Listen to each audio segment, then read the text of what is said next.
Welcome to the deep dive. We're so glad you could join us today. I want you to imagine something for a second. Imagine spending, I don't know, hundreds of hours building this sprawling, totally futuristic library. Okay, I'm picturing it. Right. And you painstakingly stock it with over 300 meticulously crafted, incredibly niche books. I mean, you put your heart into it. Naturally. You open the heavy front doors, you flip on the neon lights, and then absolutely no one walks in. Oh, It's brutal. just crickets for months. And then a stranger emails you entirely out of the blue and says, hey, I know exactly why your library is empty. You forgot to put the right tags on the door. Pay me and I'll fix it. It sounds like a completely surreal dream, honestly. But that's the exact dynamic playing out in the documents we are unpacking today. Yeah, it really is. We're looking at this whole series of cold pitch emails sent to a very specific, highly unusual YouTube channel. And our mission today is to dissect the tactics, the escalating claims, and the underlying psychological warfare these so-called YouTube SEO experts are using to sell their services. Because what we have here, it isn't just a standard spam folder. I mean, it is a fascinating study in manufactured desperation. Oh, absolutely. But, to really grasp how bizarre these pitches are, we have to actually look at the target first. Right. The context is everything here. Exactly. Okay. So the channel is called NLMDD, which stands for NotebookLM Deep Dives. And if you look at the screenshots provided in our sources, it paints a picture that is almost unsettling. Unsettling is definitely the right word for it. I mean, the defining characteristic of NLMDD is this astoundingly high output of videos paired with an almost non-existent view rate. It's wild. But what really catches the eye, what really draws you in, are the visuals. Every single video thumbnail features the exact same setup.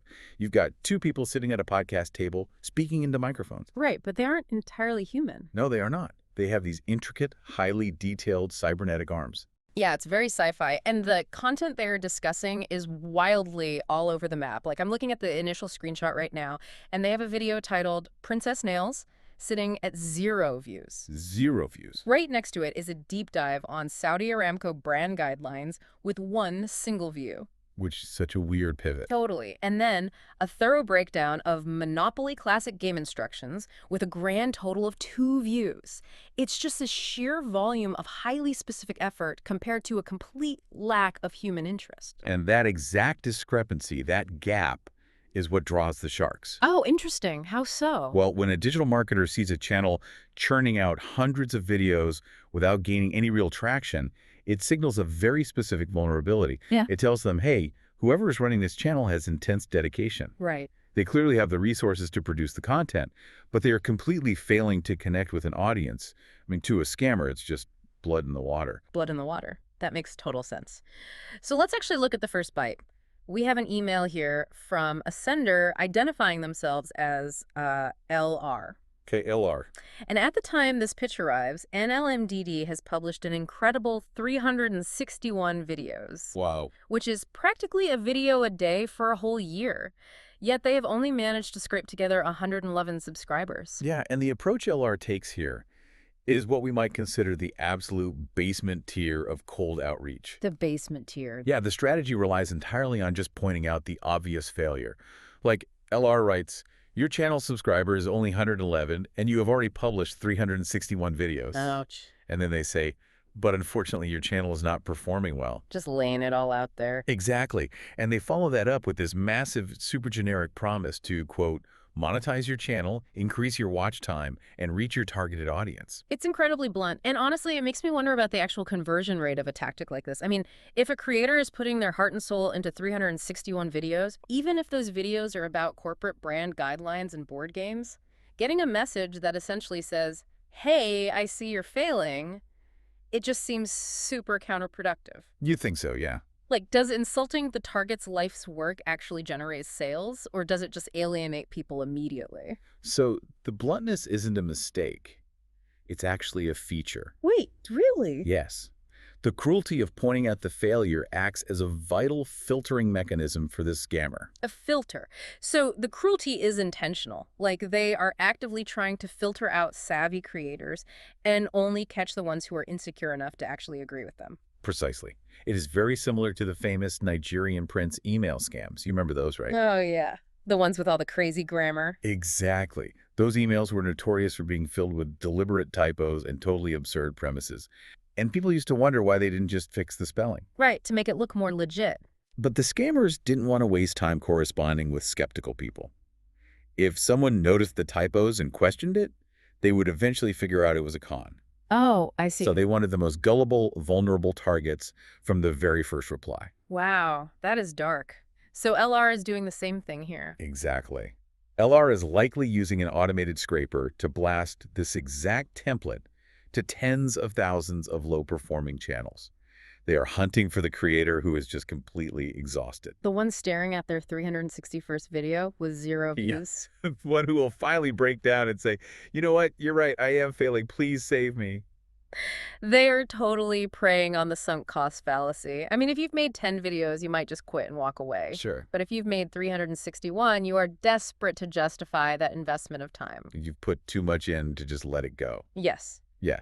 But what is truly fascinating here is how the predators adapt when the target doesn't bite. Oh, yeah. Because as NLMDD stubbornly continues to upload more and more videos, the pitches they receive grow significantly more sophisticated.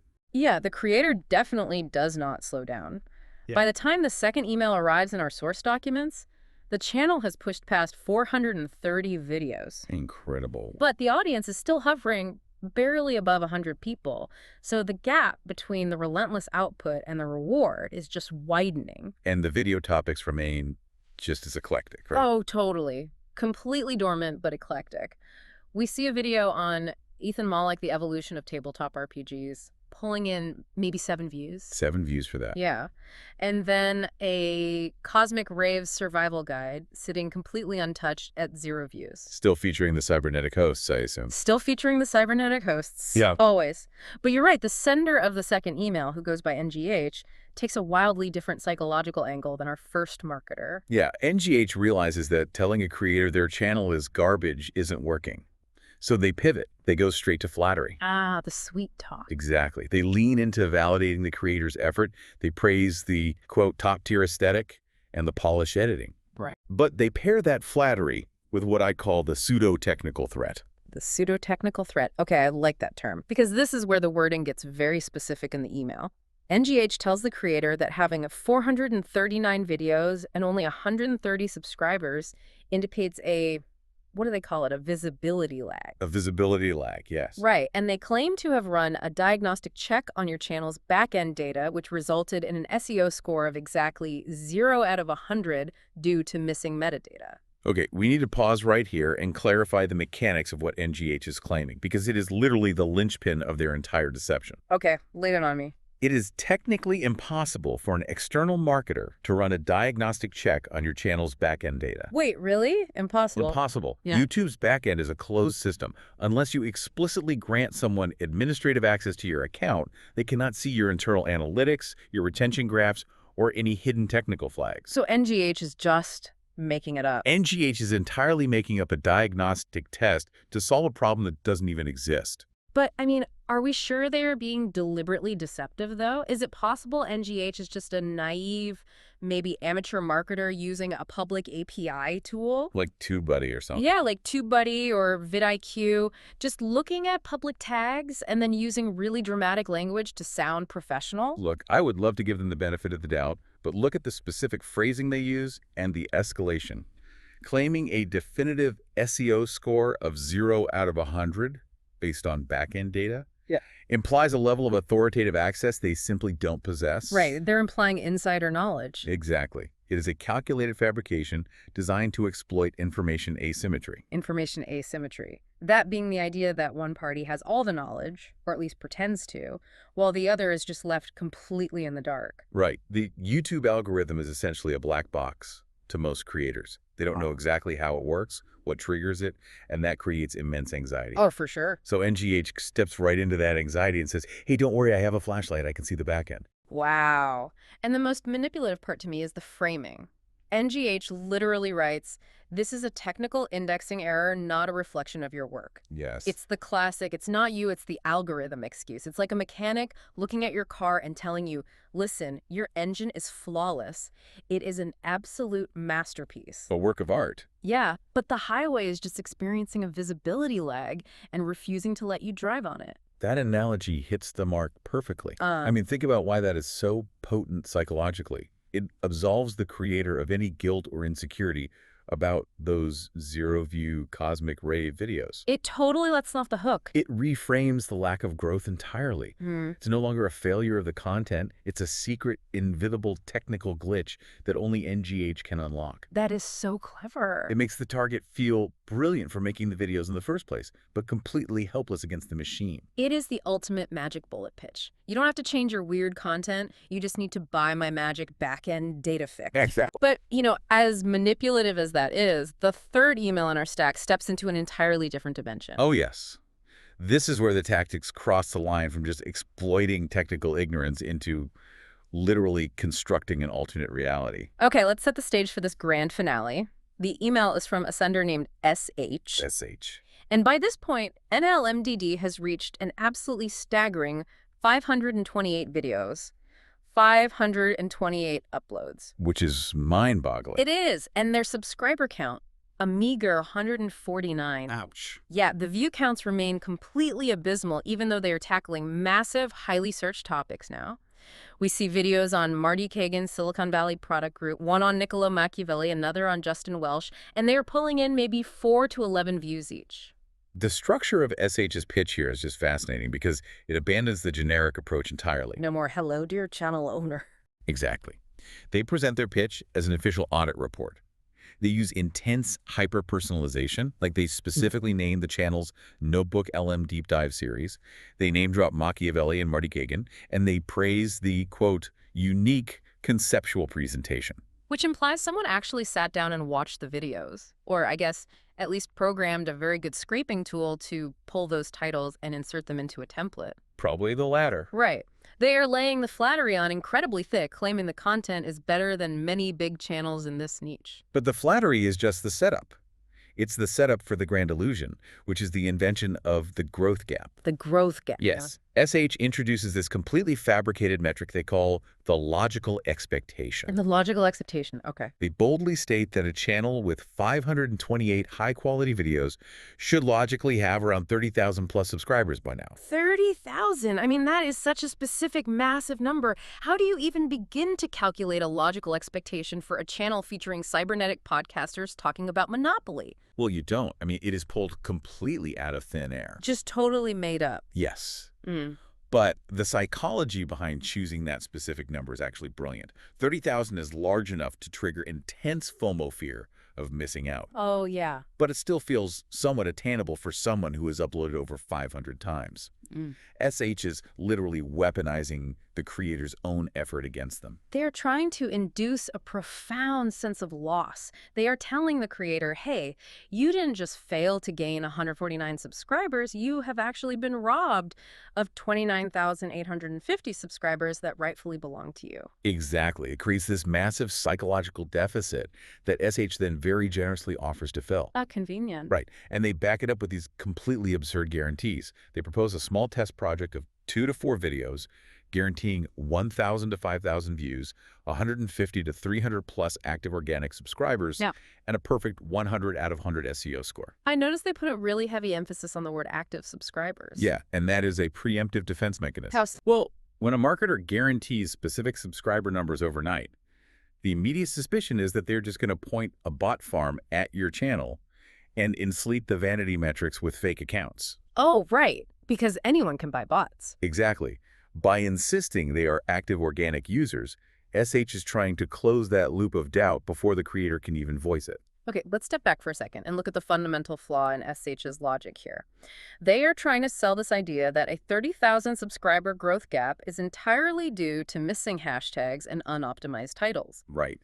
I really struggle to accept that premise. I mean, if you look at the reality of the channel, someone is uploading over 500 highly niche deep dives and getting 5 views a pop. Is the problem really just missing SEO tags? Or is the market simply not asking for 500 videos of cybernetic podcasters talking about Calavo Growers' 2024 annual reports? You've isolated the exact sleight of hand SH is performing right there. Yeah. They are purposefully confusing output with demand. Output with demand. Yes. In the real world, just because a factory produces 500 bizarre widgets doesn't mean there is a hidden market of 30,000 people desperate to buy them. The problem isn't the sign on the door of the library. The problem is that the books are written in a language nobody wants to read. It's an incredibly cruel trap.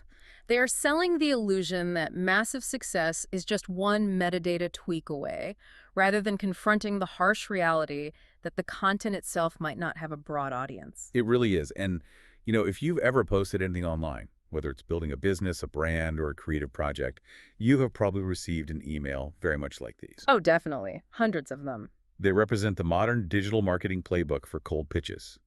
And analyzing them is a vital lesson in digital literacy for you, the listener. Because they follow a very clear escalation path, don't they? They really do. First, simple observation. They bluntly point out your low numbers to see if you are desperate enough to respond. The Nigerian prince filter. Exactly. Then they escalate to technical intimidation, inventing invisible back-end errors that require their specialized key to fix. The visibility lag. Right. And finally, they deploy hyper-personalized flattery and fabricated metrics, creating an artificial growth gap to make you feel like you've been robbed of inevitable success. So understanding that progression is kind of what separates a sustainable online project from one that just burns cash trying to game an algorithmic black box. 100%.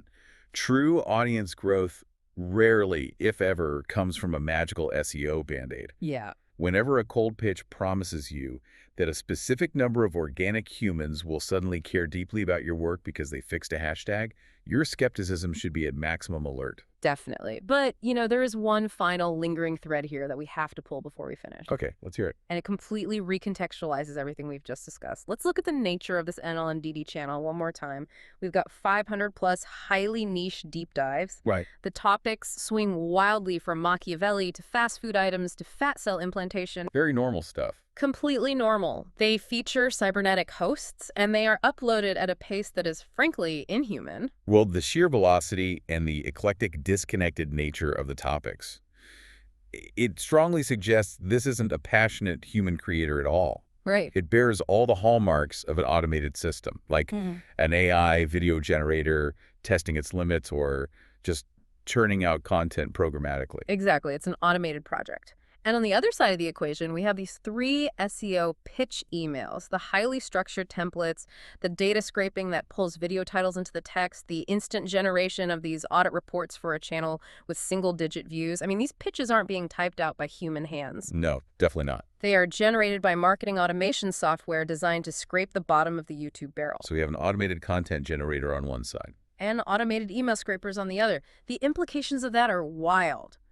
Consider this. What if neither the channel nor the marketers are actually human? Oh man, that's a wild thought. What if this entire exchange, the desperation, the flattery, the technical threats, the fabricated growth gaps, never actually had a human in the loop until we sat down to look at it? That is a staggering perspective. We are essentially dissecting a bizarre digital theater where an automated marketing algorithm is aggressively trying to sell fake SEO services to an automated video generator. A futuristic library in the desert, built by robots, being pitched by robot salespeople, all shouting into a completely empty digital room.